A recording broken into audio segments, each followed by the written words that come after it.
Welcome to the ultimate crowdsourced personal finance show. This is your Friday Roundup. You're listening to Choose FI Radio. The blueprint for financial independence lives here.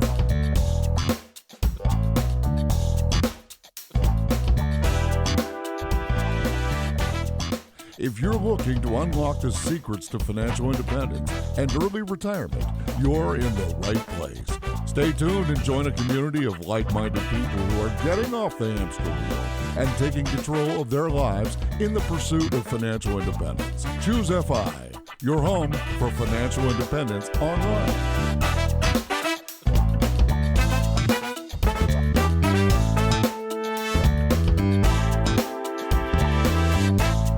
Hello and welcome to the Choose FI Radio podcast. Today on the show, we're going to be exploring this past week's episode with Travis Hornsby, the student loan planner.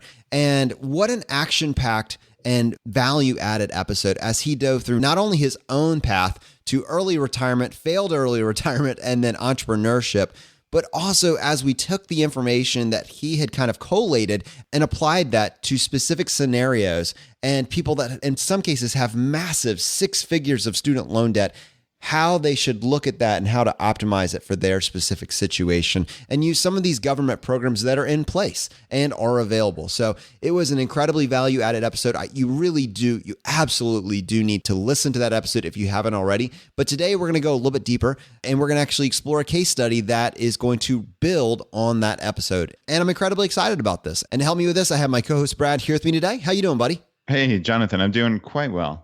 Yeah, this was a really, really interesting episode with Travis. I was blown away by the response to it. I know by 6 a.m. that morning, I had a message from my brother saying this was the absolute best episode we've done in a while. And he just absolutely loved it.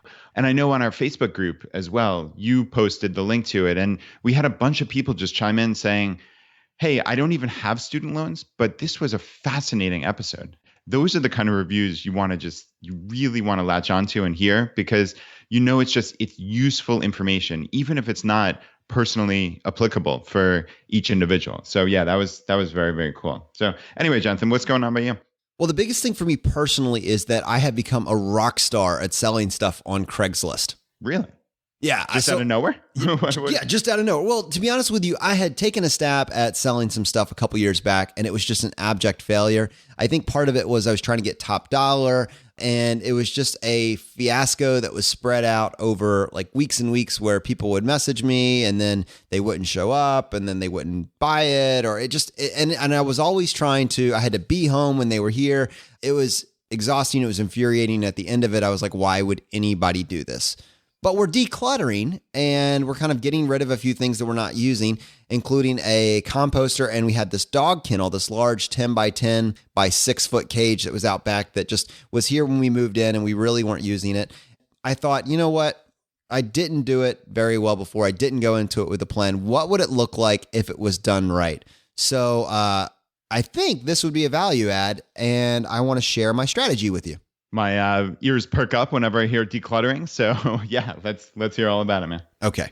First off, when you start with this, you do want to get a feel for what things are selling for. In the case of the dog kennel cage thing, brand new, they sell anywhere from probably right around $300. This one is probably 10 to 15 years old, but it looked like it was in pretty decent condition. You go onto Craigslist and you find out that people are selling them anywhere from maybe $100 to $200, something in that range. Again, I am not trying to get absolute top dollar for anything in here. I just want to make some money, more than if I were just throwing it away and more than if I were going to try to go for the deductions, which as we've talked about, based on the way the tax code is structured currently, if you're in the middle class, very unlikely that you are going to be able to itemize your deductions anyways. So, donating it is probably not going to be, from a monetary perspective, going to be super beneficial for you.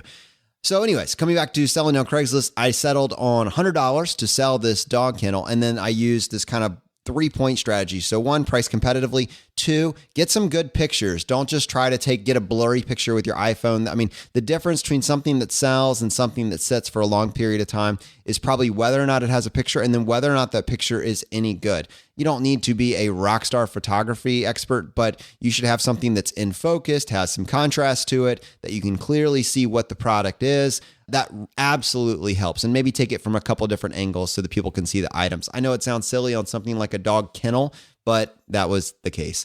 And then finally, the fourth part of this is writing your ad copy. So copywriting is this process of basically building marketing around an item and writing something up. So I could have just put on there dog kennel, $100.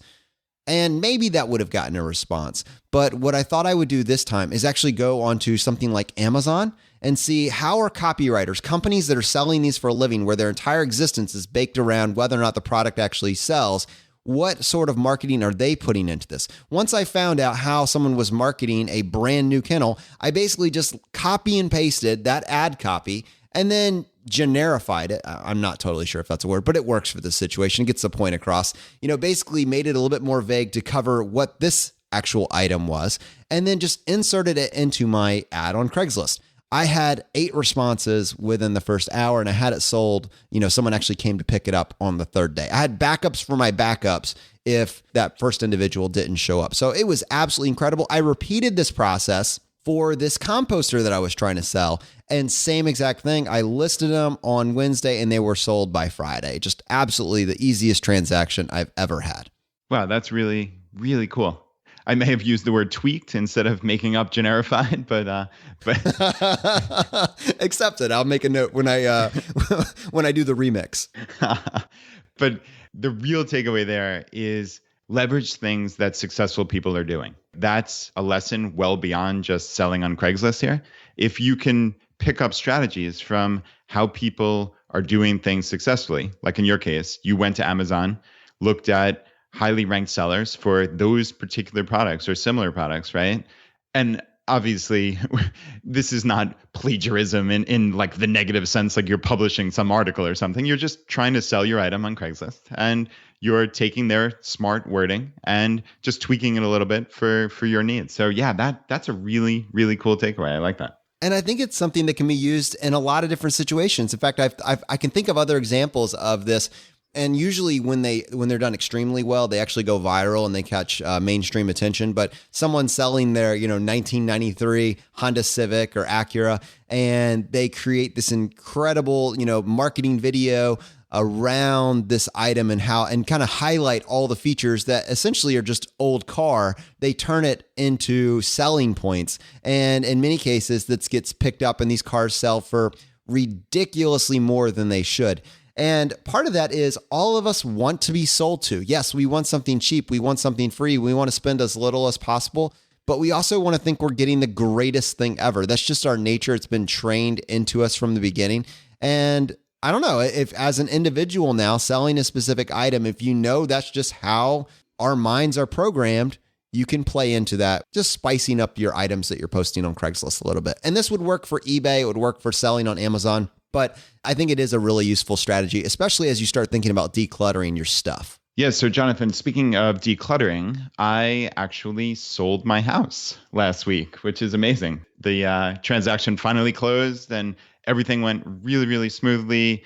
At the end, it was a little more stressful than I would have liked overall, just with the inspection and having to fix some things. And the appraisal came in just a couple $1,000s lower than we had expected it to. But all in all, decluttering, this is the perfect decluttering for me, because having 2 houses at once was a little bit stressful, needless to say. Yeah, I got rid of a dog kennel and a composter. You went from 2 houses to 1. Well done, sir. You upgraded.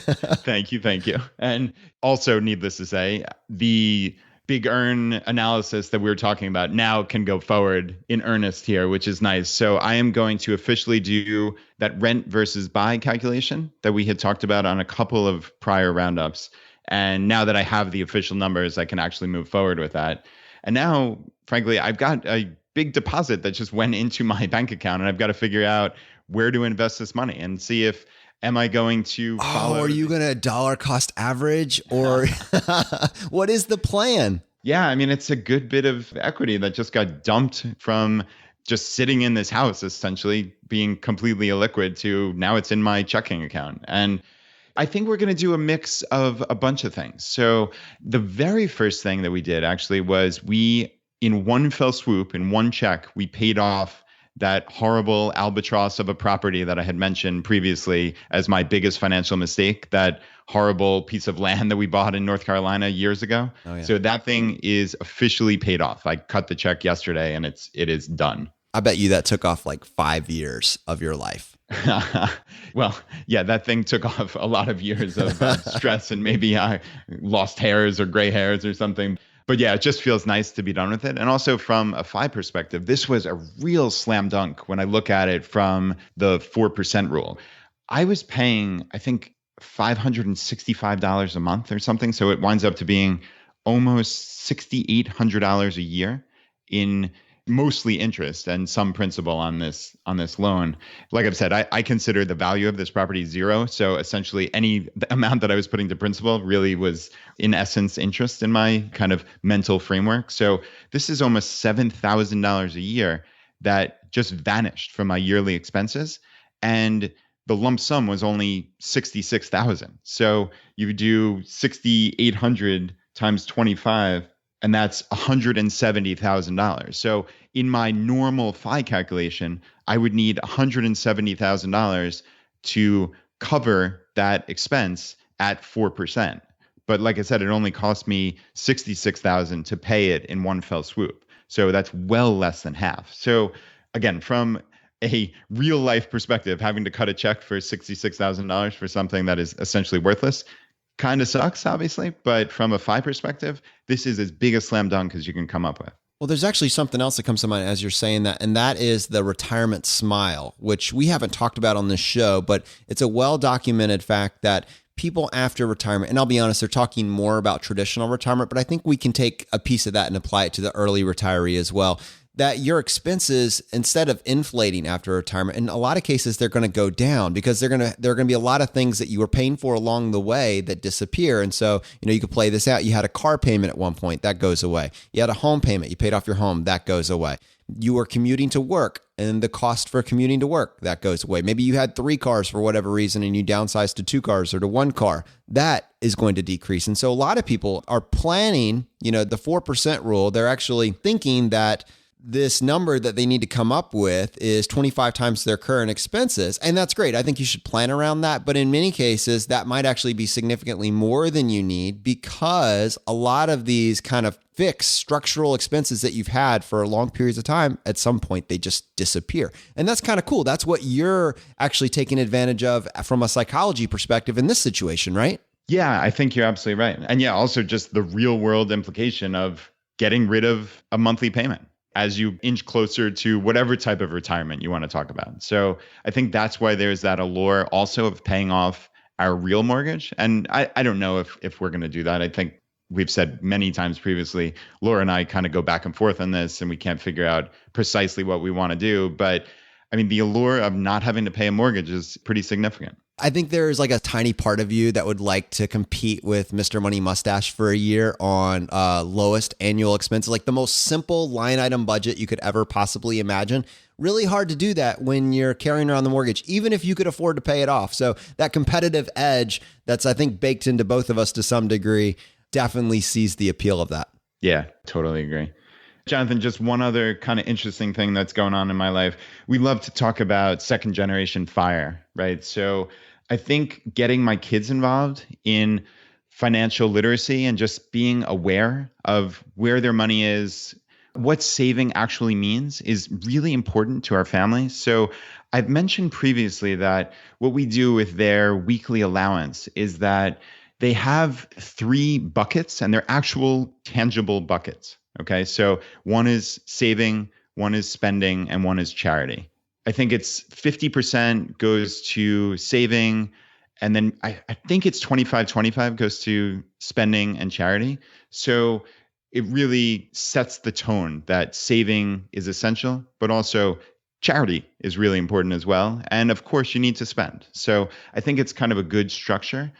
But the girls over the last, I'm not sure, X number of months or a year or whatever, they've saved up a decent bit of money, and they have this big wad of cash basically in each of their savings buckets. So it was the day this past Saturday that we decided to actually go down to our local Wells Fargo branch and deposit the money. And it was really a fun experience. I mean, we went as a family, the four of us waltzed in on a Saturday, and this is odd, but I go into that branch somewhat often, so the people know us there, and they welcome the girls with open arms. It was just like this fun experience.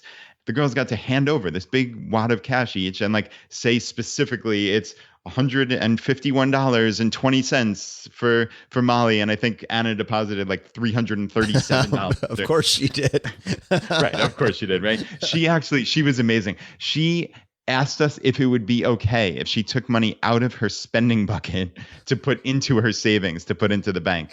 And how long did I have to think about that? Oh, about a nanosecond. And yeah, that went over perfectly. I can just see her face lighting up. Yeah, it was amazing. And they just had so much fun. And Molly handed over $151. When she counted it, when the teller counted it, she came up with 152. And Molly's like, no, it's 151. Then she went back and put the money through one of those automated counting machines. And lo and behold, it was 151. So, of course, 6-year-old Molly was correct with her precision counting. It was hilarious. Very nice. Congratulations to the family. Excited that Wells Fargo was able to participate with you in the second generation Fi story. Yeah.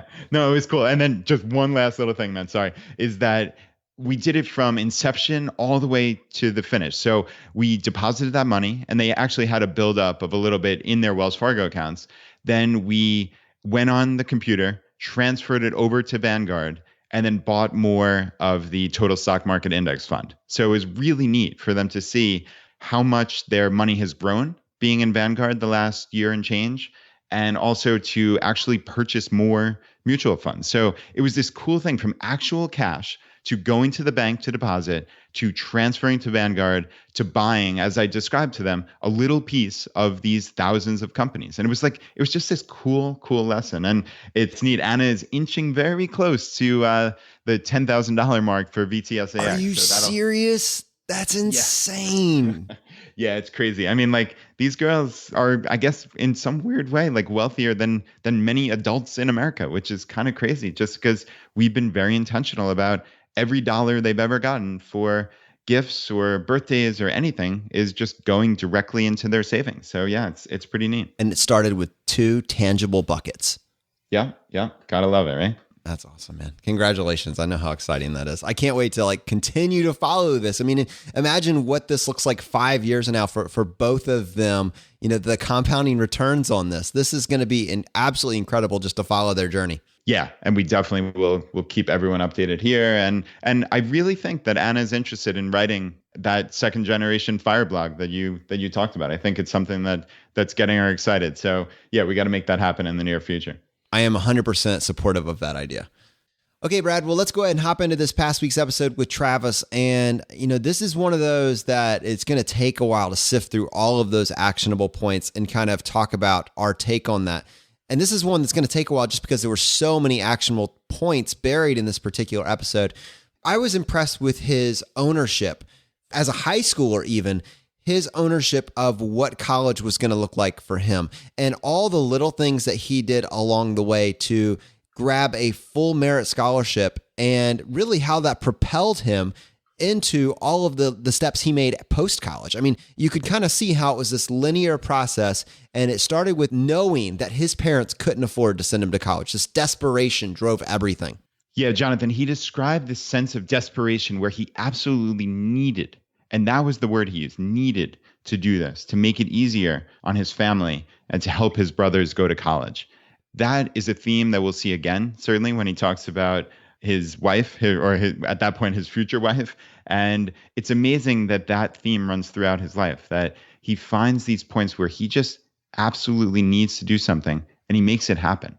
That takes a very special person. So again, like I said in the episode, I was impressed that at 17 years old, he had the fortitude and the awareness to do that and to turn down what it sounds like every single college in the country, except he got waitlisted at Harvard, right? Other than that, he got into essentially any college in the United States. And he wound up going on a full merit scholarship to his state university. And then it was also pretty amazing, like that he got those 4 international trips throughout college and then came out with a net worth of $40,000 to $50,000.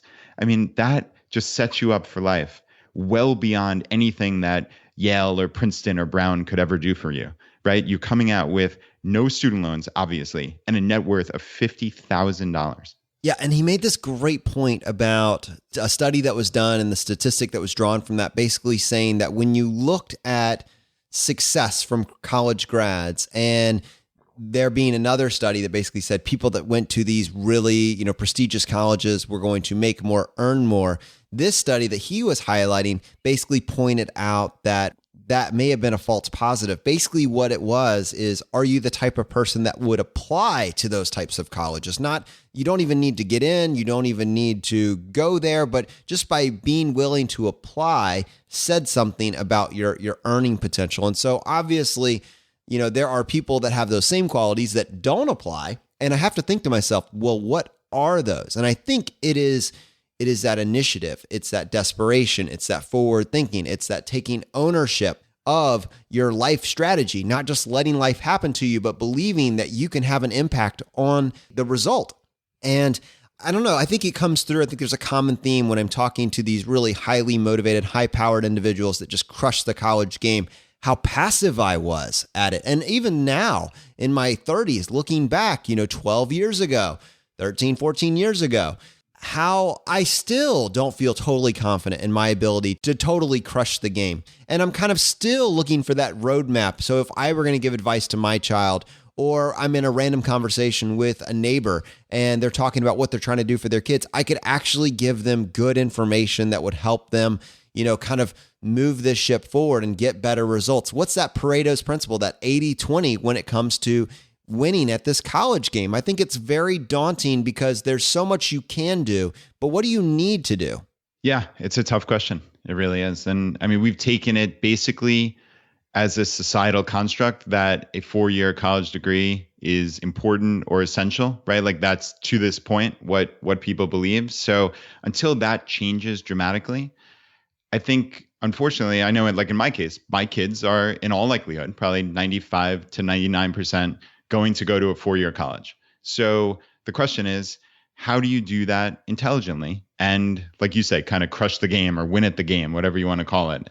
I've started planting the seed. I know just like with my daughter, Anna, about talking about college and how she could potentially get a scholarship and go for $0. And like that, of course, to her, that lights her up, because she, as we've discussed many, many times, she loves saving money and loves the idea of becoming wealthy. And to her, when I told her that a regular college, a private university, is going to cost $250,000, or if she's really smart and works really, really hard, that she could potentially get a full scholarship, $0, to many other schools in the country that are probably just as good. And you're going to get as good an education when you work hard. And that's something that we always try to really, really stress, is that working hard.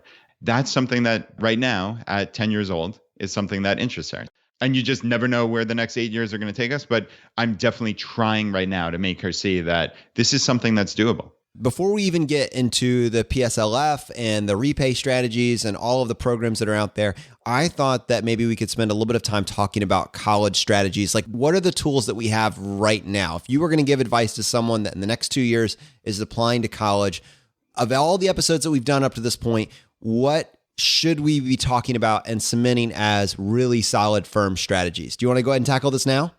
Yeah, that sounds good. I mean, the one that jumps out to me is 2 years at a community college and then 2 years to finish your degree at a full 4-year university, I guess is how we'd call it. So that is one that is not like societally normal, if you will. And I hate to use that word, but if you can say, hey, this is a strategy to basically get my first 2 years for almost free, right? Because community colleges cost a tiny, tiny, tiny little fraction of even a regular state university, then you can cut your college costs in half just right there without doing anything else. This is not even going for scholarships or anything of the sort. It's just, all right, can I get all basically my prerequisites out of the way the first 2 years and then transfer in to a 4-year university and get my degree, and nobody will know any different, right? And Jonathan, you kind of sprung it on us that you did this, and I had no idea. I just assumed you went to Virginia Tech for 4 years. Yeah, this is really valuable. I do feel strongly about this just because as soon as you have that first job, it just doesn't matter anymore. In fact, it wasn't even that I was hiding it. I just forgot. This was so long ago now that it's just, why doesn't everybody do this? You know, my identity is more than the place that I spent the last 4 years. This was a check the box for me to go to the next thing.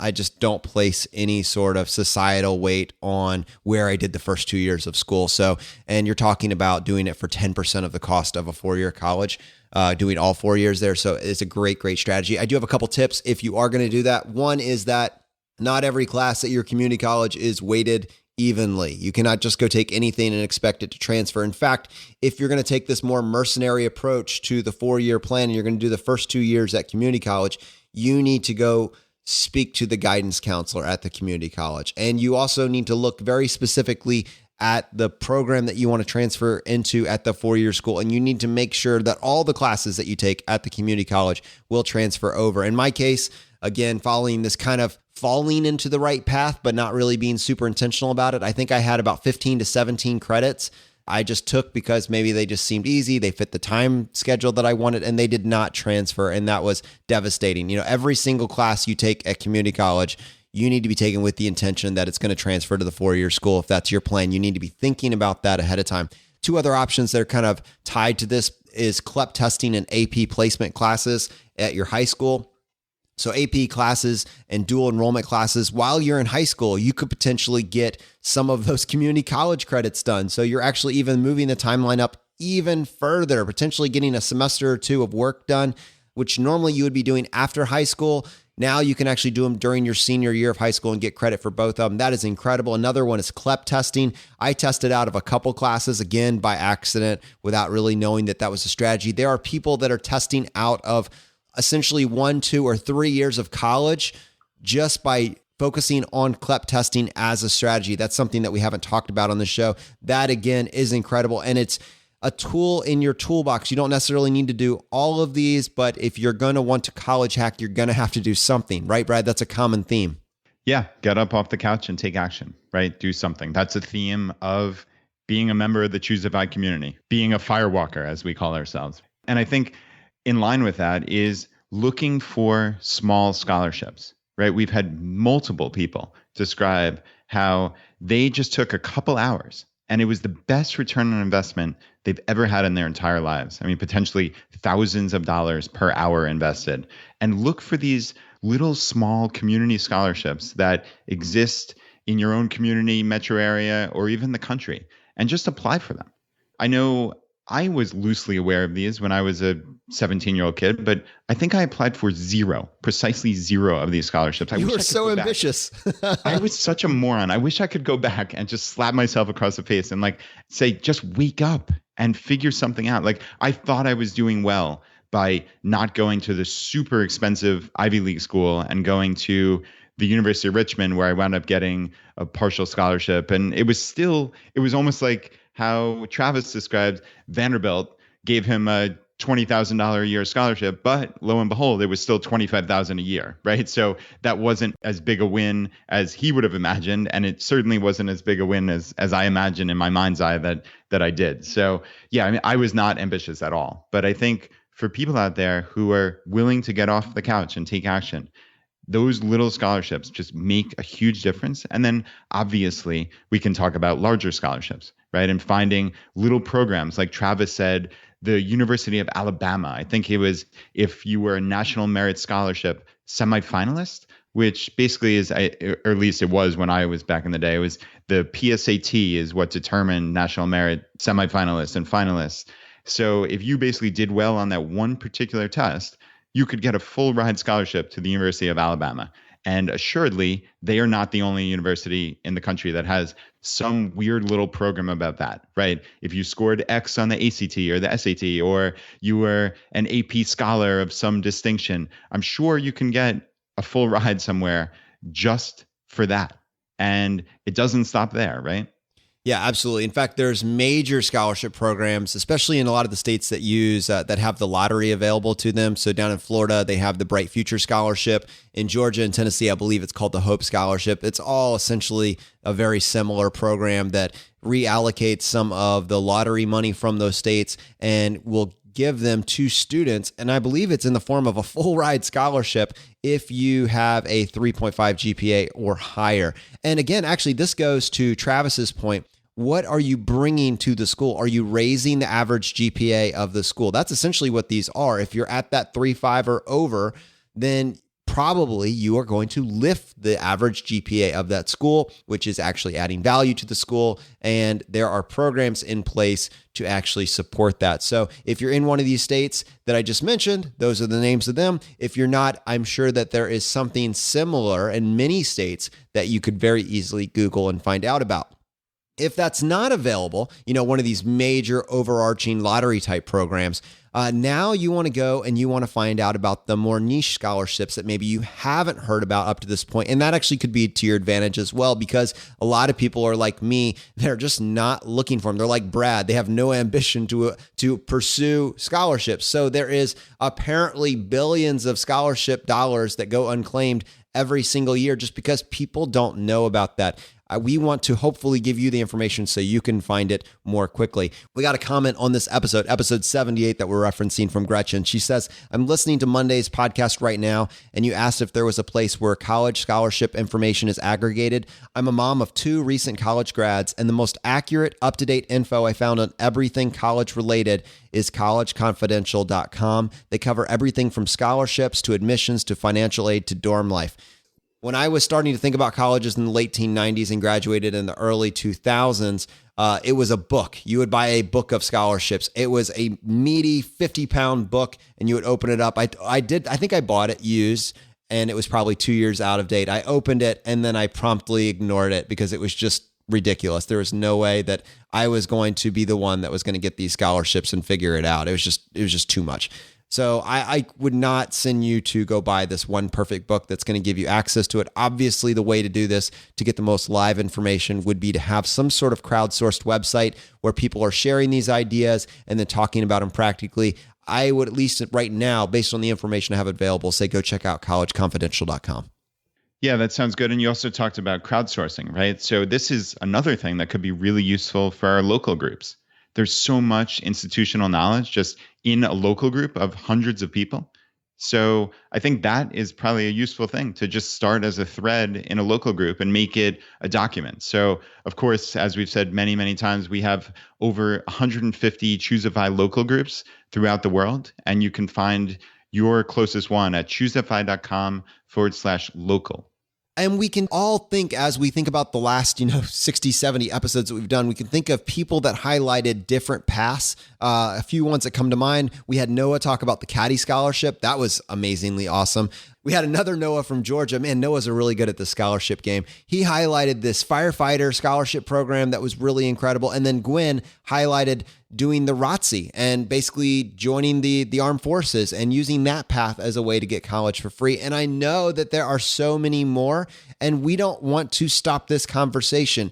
Even though you can find them online, even though you can Google them, there is a benefit to us making this public knowledge on this show so that people can share these ideas with someone that can benefit from these alternate paths. Let's think a little bit differently together. All right, Brad, let's go ahead and move into actually a little bit more of Travis's story. And honestly, at this point, we should probably go ahead and pivot and talk about the program. So we have spent the first half of the show talking about avoiding debt. I think it is very obvious if you listen to our show long enough, that's where our heart is on this. How can we help you avoid the student loan fiasco altogether?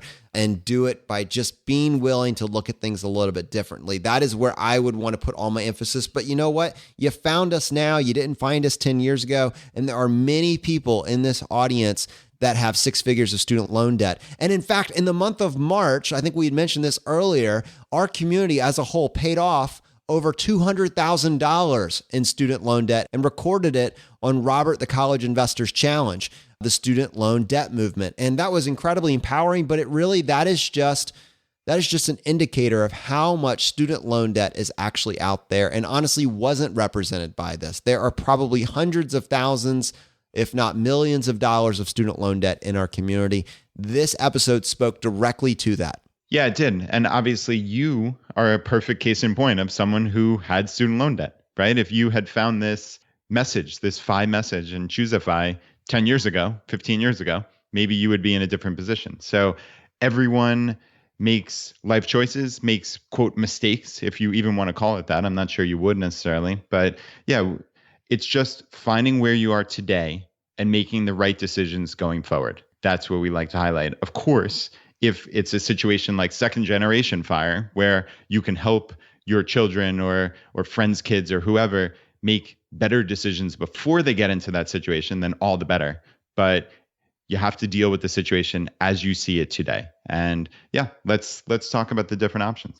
Let's go ahead and take a look at my own situation, because I think that will add some context to how to sort through this. Because I don't think that IBR, the income-based repayment programs, are right for everybody. This is a strategic play, and it's one that could save you an incredible amount of money, but it won't save everybody an incredible amount of money, and it does come with its own risks. So I want to walk you through my decision tree on why I'm incredibly happy that I just went in guns blazing to pay it off absolutely as quickly as possible. To start with, let's say that I came out with all public loans and I have $168,000 in student loan debt. I have the ability to pay them off. So at this point, the path really, in some degree, is going to be shaped by where you work. There's a couple different types of IBR. If you work in a nonprofit, there are many nonprofits that will allow you to do one of these income-based repayment programs. You work for 10 years, and then at the end of the 10 years, your loan balance is forgiven and you don't owe the tax bill on that. That is an incredible offer. I have a friend that's doing this. He had more debt than I did. This is a no-brainer for him. He's incredibly happy in this job. There's no shakeups coming in his near future. Likely, if these programs were to go away at some point, based on what Travis said, he's going to be grandfathered through, and he's paying a fraction of what he would have paid to try to pay them off more aggressively. His total loan balance, he's basically, when you look at this 10-year stint, what he's going to pay and the fact that he's not going to owe a tax bill in the difference, he's going to pay incredibly low interest, once you look back on this situation. So I think that is an obvious play for him. But look at this for my situation, Brad. That is a 10-year plan. If you're tied to this debt in 10 years and then maybe you lose your job, forget about the government program going away. You lose your job. The program goes away, or you have to transfer out after 8 years. Or maybe you think you're working towards this for 3 or 4 years, and then you find out that for whatever reason, the time that you had didn't qualify. I know individuals that thought that they were going to qualify for these programs. They kind of took it as a granted, and by the time they went and looked into it, 3 or 4 years later, they found out that those 3 to 4 years, because they weren't getting enough hours, that didn't count towards it. That's kind of a risky play if you're basing where you're working around this type of strategy. Let's say that you decide to take kind of the lifestyle design approach that I took personally. So I could not have made the choice to pursue this startup, growing this business, if I had 6 figures of student loan debt hanging around my neck, even if I thought that down the road that was going to be forgiven, because it's only forgiven if you're still there for 10 years. You're trapped for that period of time. So for the early retiree, the person that's thinking about potentially, leaving the workforce or changing what they're doing to something that they're more passionate about at maybe a fixed point in time, this kind of locks you in for this 10 to 20 years that you're on this particular path. Nothing wrong with that. But when you're figuring out what strategy is going to be best for you, you certainly need to weigh in the freedom and flexibility that paying your student loans off aggressively gives you into that equation. Yeah, that's a very good point. There's a lot of uncertainty here, and it cuts down on options just in life.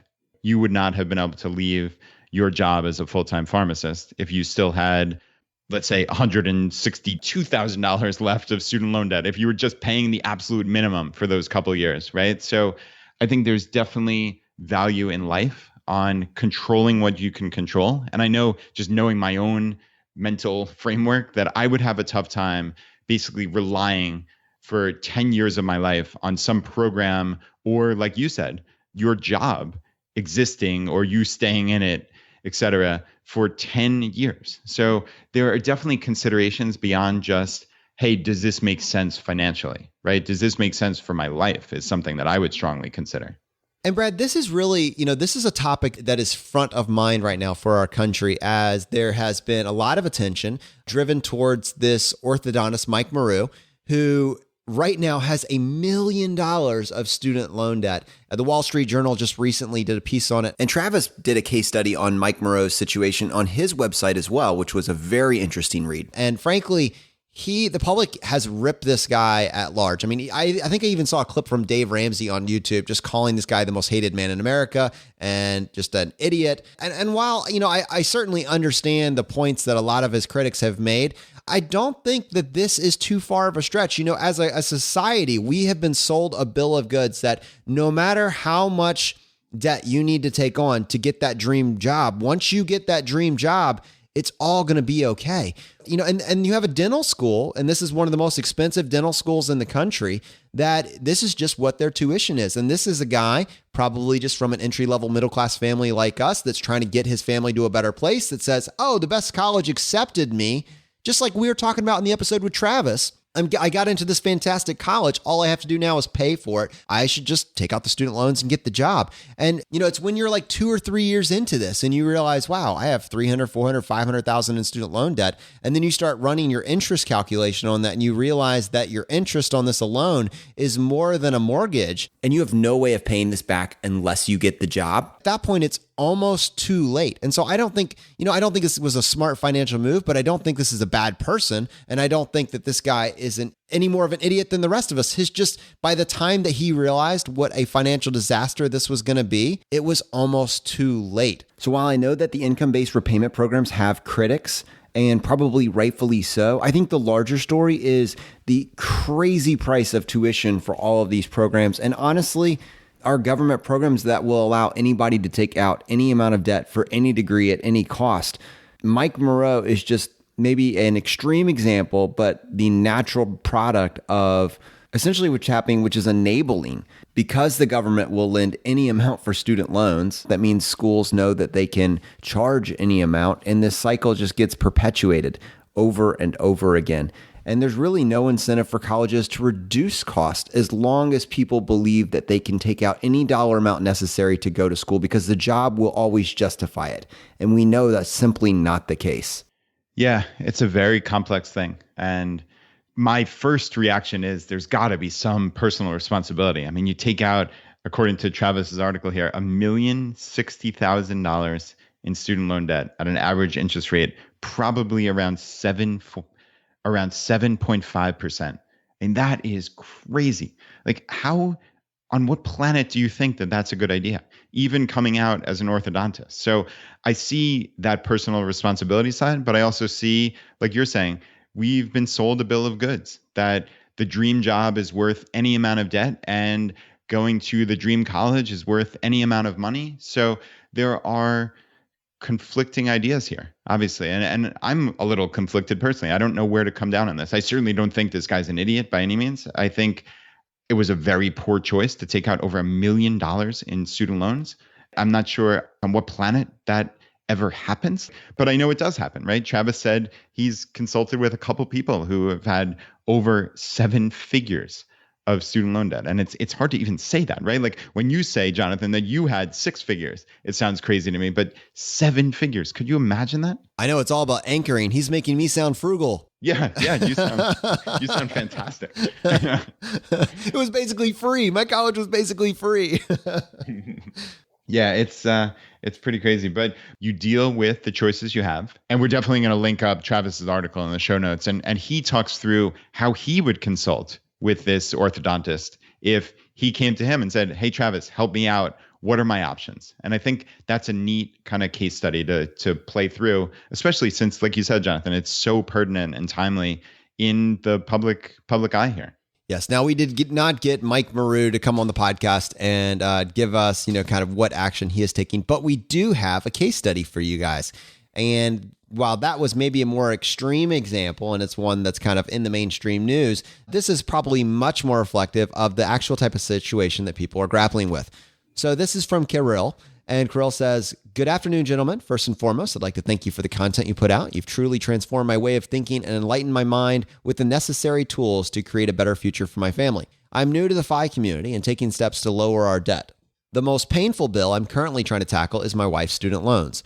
Although it's not a hefty amount as others may have, it's still $43,000. Our income is pretty stable and will continue to be so for the next few years until we decide to start a family. Now, this leads me into my questions. My wife's student loans are on an income-based repayment plan with forgiveness backed by the federal government. I am in the military, therefore we move around a lot, so unfortunately her opportunity to get a high-paying job for a short period of time is unlikely, keeping her payments rather steady. Therefore, it's safe to assume that her current payment of $44.83 is going to stay that way for the life of the loan, which is 144 months. That is a total repayment of $6,455, and the rest is forgiven. At this point, you might be asking, why is this guy even asking for advice? This sounded a little too good to be true to me. After a little research, I found out that forgiveness programs for college debt are really what they say they are, except the year that your loan is forgiven, the institution that lent you the loan sends you a 1099, which basically turns our $65,000 yearly taxable income into $155,000 taxable income year 12 of the loan.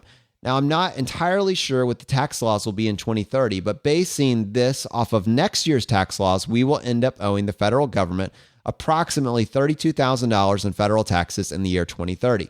I estimated this on two factors. First, the compounded interest on the loan will bring the loan up to nearly $90,000 by year 12 when it's forgiven. And secondly, we would have to file our taxes married filing separate once we have a family in order for the lien holder on the loan to keep the monthly rate low so my income won't be counted into the payment estimate. In the end, we would have paid a total of $38,455 on a $43,000 loan. My question is the risk worth it? The risk is they reevaluate the income yearly, and although her earning potential stays low, what if the laws change? And at the year 6, we now have to pay a compounded loan whose interest brought it up to $60,000. Should I just go ahead and pay it off and not even deal with the forgiveness? Thanks for taking the time to read this.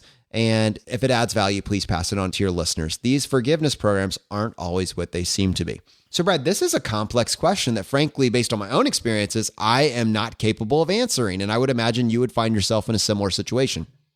Yes, I do not have any expertise here. The cop-out. Very nice. Fortunately, we are not just reliant on our own experiences. Travis was happy to weigh in with his thoughts. Hey, it's Travis from Student Loan Planner. I'm calling in for the listener case study about the 43,000 student loans. So this individual, his wife has the debt. It's 43,000. The income-based repayment programs are giving them a artificially low payment of about $40-something a month. And they're absolutely right that if they file taxes jointly, their payments will go up. And the question about getting, taxed on the forgiven amount. So generally, for somebody in this case, I would ask, do they have a debt to income ratio just for their student loans, their federal student loans, over 2-to-1? So do they owe more than double their household income? If they do not, then I would ask the second question, does this person work at a not-for-profit or government employer, or are they going to for 10 years? And the person that we're interested here is the wife. The wife has to be the one that works for 10 years at the not-for-profit or government employer full-time. Doesn't sound like that's in the cards in this case. So for somebody who probably makes more than, I'm going to guess, $50,000 as a household, that debt to income ratio would actually be below 1. So yes, this person is temporarily benefiting from artificially low student loan payments that will go higher.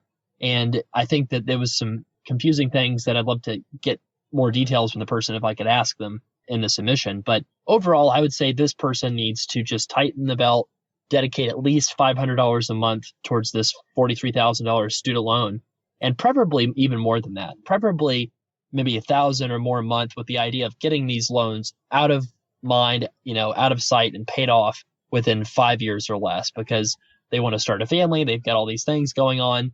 If you live a lifestyle that's going to lead to financial independence, you'd be able to cut back and, have a really high savings rate anyway. So it makes sense to apply that to the debt in your life so that you don't have these monster payments that are hanging over your head.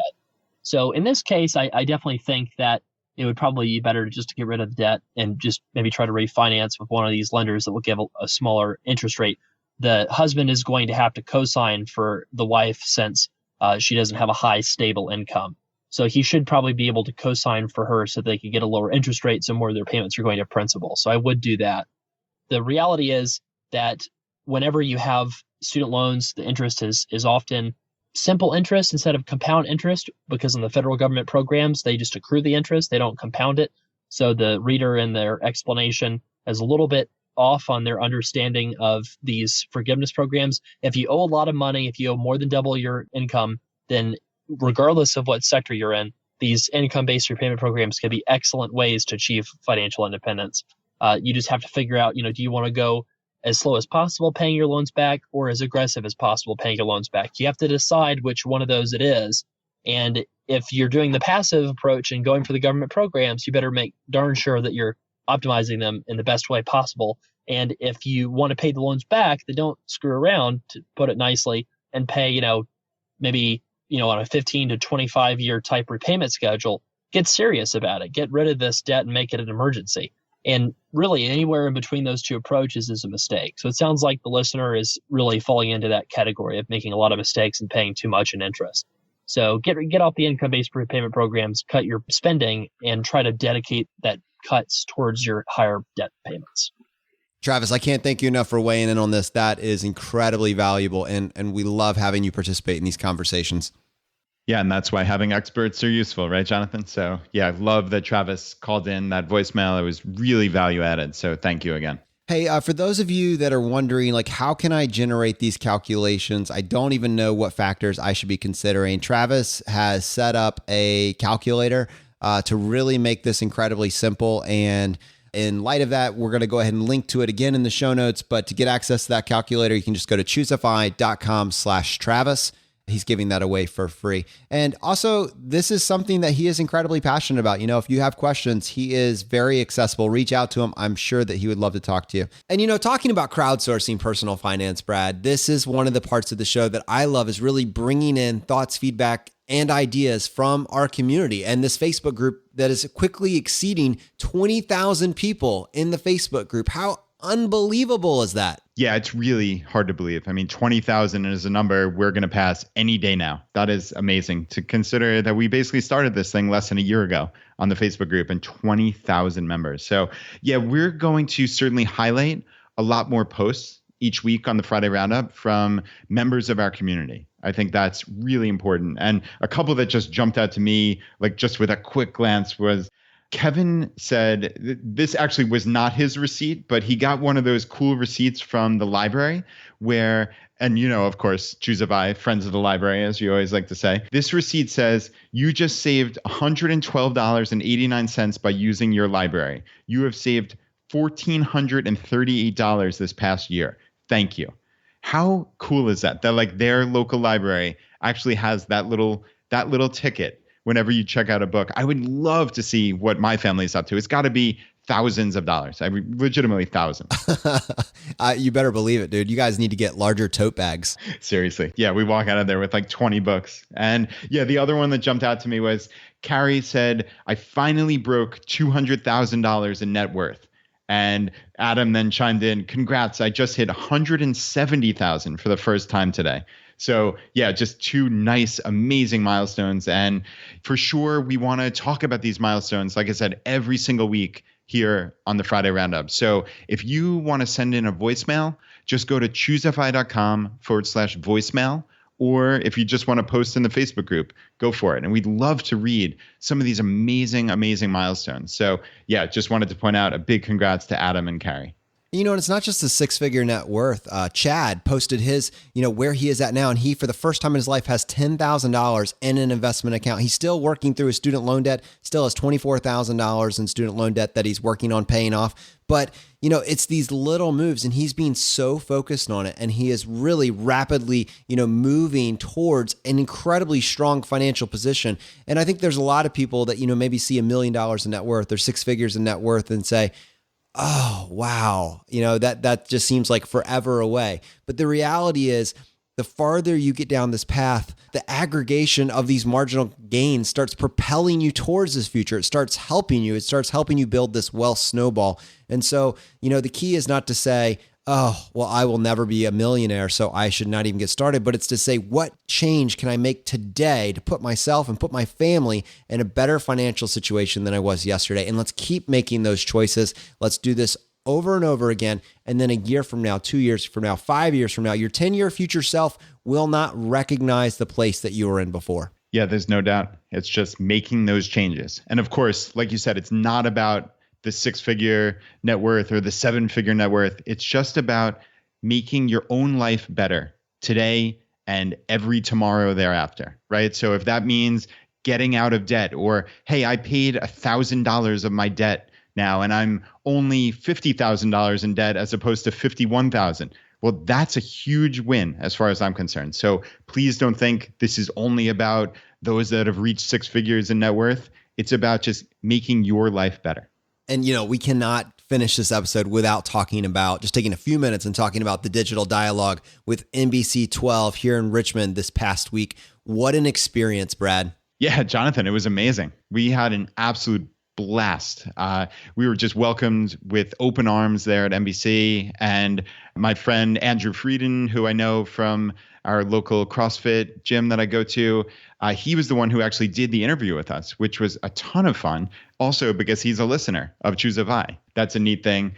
And yeah, it was about a 30-minute interview, and it just went really, really well. I mean, you and I just had a blast, right? I don't think financial independence as a whole, or the financial independence retire early community, has had to this point a more friendly and engaged interview than the one that just happened this past week. Andrew gets it. He was fascinated by the topic. He was asking the right questions. He just wanted to understand and show this life optimization strategy, share it with the people that have been following NBC 12 for probably decades at this point. And I believe, based on the statistics that I was seeing, that this is their most watched digital dialogue ever. I mean, this thing is taking off. And I can tell you that, forget it being a local Richmond story, this is a video clip segment that I want to share with anybody that is just wondering, what is financial independence? What is this about? It was an incredibly easy to follow and engaging, friendly interview, and a great introduction to the world of FI. Yeah, Jonathan, we set up a short link at chooseafi.com/NBC. That's a perfect spot to watch it yourself. It's kind of cool maybe to put a face to the voice here that you've been listening to for such a long time, and to share it. I think it's a really good introduction for the FI community generally. And in addition, as we always say, podcast episodes 38 and 21, but this might be right up there, because many people, frankly, don't listen to podcasts, right? So sending them a link that's a Facebook live stream is kind of cool. I love this as gateway content. I think this is foundational content for anybody that just wants to quickly get a hit of what financial independence is all about. It is eminently shareable. So please share it with somebody that you've been trying to explain the why of FI to. Have them go take a look at this. All right, guys. Well, unfortunately, that is going to bring this episode to a close. Now, as you know, we like to finish every episode by doing a drawing for a copy of a book that we have found useful. And there's 3 books that we offer. The first book is J.L. Collins' book, The Simple Path to Wealth. The second book is Dominic Cortuccio's book, Design Your Future. And the third book is Vincent Puglisi's Freelance to Freedom. If you want to enter this drawing, all you need to do, just go to chooseafi.com/iTunes, follow the written instructions there, and leave us a short written review, and then send us an email to feedback@chooseafi.com, letting us know that you've left a review and what screen name you left it under. We give away 1 book for every 5 written reviews that we get, and we announce a winner on the Friday roundup. And Brad, how many winners do we have today? All right, Jonathan, we have 2 winners today. And the first winner is Meg. And Meg actually blogs at the website bigsmallchoices.com. And she said, "Too fun to be learning this much. Brad and Jonathan provide an amazing amount of information, but in a format that feels like you're just hanging out chatting. They have me taking actions in my life I would have scoffed at a year or 2 ago. The guests they interview share inspiring stories and challenge the assumptions of the hosts and the FI community at large. I love the excitement, the lack of dogma, the actionable steps, and the commitment to building community. Thanks, guys."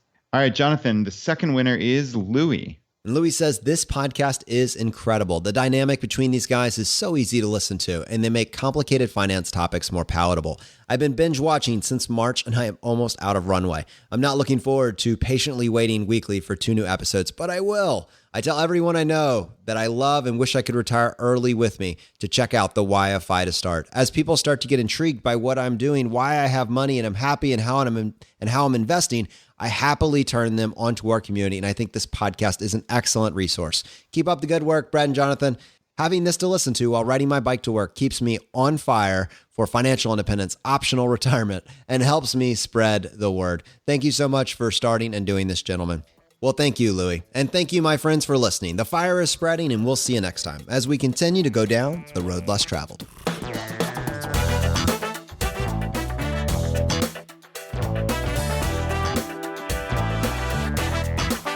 You've been listening to Choose FI Radio Podcast, where we help middle-class America build wealth, one life hack at a time.